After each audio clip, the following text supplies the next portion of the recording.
Hey, what's going on? It's Thomas Galdenzi with Combat Sports Coverage. And on this edition, I'll be interviewing submission specialist and UFC fighter Gillian "The Savage" Robertson over her upcoming UFC fight, June 20th, where she'll be taking on top 15 ranked Cortney Casey live on ESPN. So, Gillian, I got to know, how is your training camp going so far with all this madness that we've been living in these past few weeks?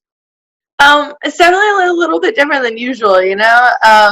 Don't have as many training partners as usual, but I've still been putting in the work. I haven't taken a day off since the coronavirus started. I've had my coach Dean Thomas. He's been working with me privately every single day, so we've been doing like an hour and a half, 2 hours every single morning, every single night, and just making sure I'm ready, making sure I'm in top shape for whoever came, and it just happened to be Cortney Casey.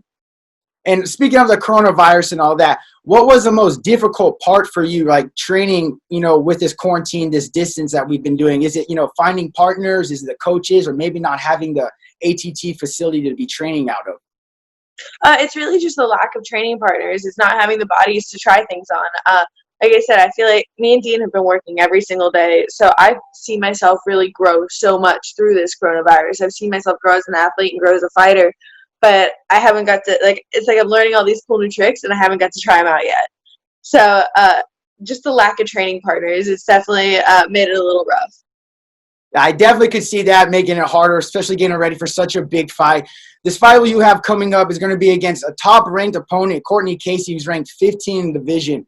How do you see this fight playing out with her? Do you see yourself winning by knockout, TKO, submission, or is this going to be an all-out war?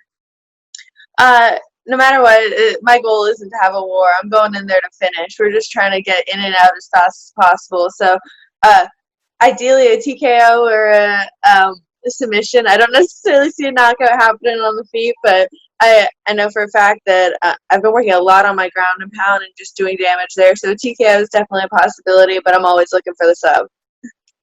And how did this fight come about with Cortney? I believe you had another opponent scheduled, Santos, and then now I guess Cortney's kind of stepping in after she got a win a few weeks ago. How did all this opponent kind of change happen to you?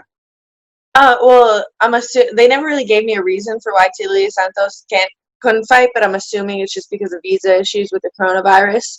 There was a lot of Brazilian fighters that they had to cancel fights with, so I'm just assuming that she was one of them. And Cortney Casey was willing to step up, so I'm super excited about that, to have a new opponent and have a ranked opponent now too. And speaking of that was actually moving on the next question. How exciting are you to actually be fighting someone who has that number 15 on their spot? Oh, it's nice because I know that number is going to be next to my name after. And as we all know, the last few UFC events, everyone's been fighting in an empty arena, no crowds there. Do you think that's going to be beneficial for you, or is it going to be maybe a disadvantage for you? I don't necessarily see it as a disadvantage. If anything, it would be beneficial. It's like what you're used to training in every day. There's nobody around, there's nobody yelling, nobody screaming. So I think I'll perform better. And you were on the Ultimate Fighter season 26. And do you think that might play any factor in this fight, maybe like helping you feel more confident in there without the crowd? Oh, yeah, 100%. I was going to say, I kind of had a little preview at it in the Ultimate Fighter where there's still the girls watching that are in the tough house with you. So it's like you still hear things every once in a while, but it's fairly silent in there. It's not like there's like thousands of people where it's a constant roar and constantly hearing things and just random people yelling and drunk people yelling and things like that. Just a lot of distractions going on out there. But yeah, they usually don't faze me too much. So I feel like it's pretty much the same as fighting in the cage in front of thousands of people.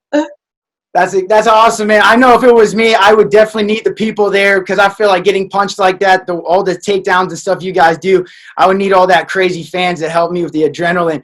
But speaking of the Tough 26, do you have any maybe crazy behind the scenes stories or anything that they maybe didn't show that's a pretty funny story or anything like that?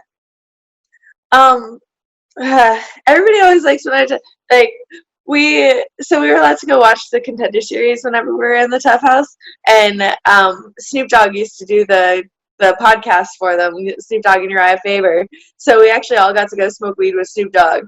So that's one story that didn't make it in the Tough House, but well, didn't make it on the show, but was definitely like an iconic moment of the Tough House. That's awesome. Like, was it like just like everybody from the season kind of came out there, was it, or just like a select few? Yeah, it was pretty much everybody except for the 4 girls who were in the finale. They were all fighting, so they stayed home. They stayed at the Tough House where we all went to the Contender Series because it's like we had nothing else to do. Man, that's awesome. I wish they would have recorded that. I think that would have been a bunch of views, man. That sounds like a good, funny time. Oh yeah, no, it felt like a dream. Like it just didn't feel real, Just seeing everything happening, everything there. It just felt like it's like this isn't real life. That's awesome. And are you still close to maybe any of your fellow castmates from that season? Not necessarily close with them, but we still talk. Like we have a group chat with all the Team Gaethje girls, and somebody will write in there every few months. It's like we still talk. We still are all cordial with each other, and it's like we were all good friends on the show. There wasn't really any like enemies, anybody who had problems with each other. And then something I love about the sports mixed martial arts is when we can see 2 opponents fight each other and then they end up becoming friends and training partners. When I was doing some research on you, I saw looking through your record, you actually fought one of your friends and training partners now, Hannah Goldie, back in your pro debut. And like, how did that all come about? How did you guys like end up fighting each other? Then now it seems like you guys are like training partners and friends. We were probably the 2 biggest amateurs in Florida at the time, and that was both of our pro debuts. So it was like coming out, that was a really big publicized fight of the area, just because we both were killing it around the state. Like I was 9-2, and I think she was like 6-0, 7-0 as an amateur. So we both had great records, and it was great experience for my first pro fight, tough matchup, and it's actually just like a recent thing since Dean left ATT. My coach, he's started working with Hannah Goldie more, and so it's just brought us together more. We've been great training partners. She's great stand-up work, and I'm great on the ground. So it's we really complement each other. Oh, yeah, it's great. Yeah, definitely a great matchup for you guys to be training with each other. And I got to ask you, when I was doing the research, I saw you have 11 amateur fights. I feel like that's a lot of amateur fights to have. Like, how important was it for you when you were coming up to have that experience as an amateur before going to pro? I feel like it meant all the difference, When I was 3-2, I got signed into the Tough House, where I'm like, I don't feel like that's a lot of fights, but I definitely have the experience, and I definitely belonged there. And I think I've proved that since I've been in the UFC. I've had all the tough matchups, and even now it's like all my losses on my record, all to girls who are currently in the UFC. I'm like, I've never had an easy fight, and I've taken every single fight that's came my way. And that's awesome. And you have been fighting from a very young age. That it seems like, I couldn't really. I was trying to figure out the math. When was like your first amateur fight? Like, how old were you? It was a couple months after my 18th birthday, but that was the legal age to fight in Florida. I wasn't allowed to have an amateur fight before then. So I started training when I was 16, and then took my first amateur fight at 18, and I just kind of fell into it. Man, that's awesome. That's a really cool story. And I got to ask you, this upcoming weekend, we'll see UFC 250. I'd like to get your picks for the main event and the co-main event. Where in the main event, we're going to see one of your training partners, teammates, Amanda Nunez, the pound-for-pound women's champion. Who do you think will be winning that fight between Amanda Nunez versus Felicia Spencer? It's like I've always rooted for Felicia. She's a Canadian-born, Florida-raised girl, and so am I. So I'm like, we've got same heritage, and I've always rooted for her. I always wanted the best for her, but I can't in this one. It's just Amanda's a different monster. She's a different type of beast, and I don't see any girl really taking her out. I agree on that. I think that's going to be a great title fight. I think some people are sleeping on Spencer. I think she's a beast, and it's going to be a great fight. And then in the co-main event, we're going to see Cody Garbrandt taking on Rafael Assunção. I would like to get your picks on that one also.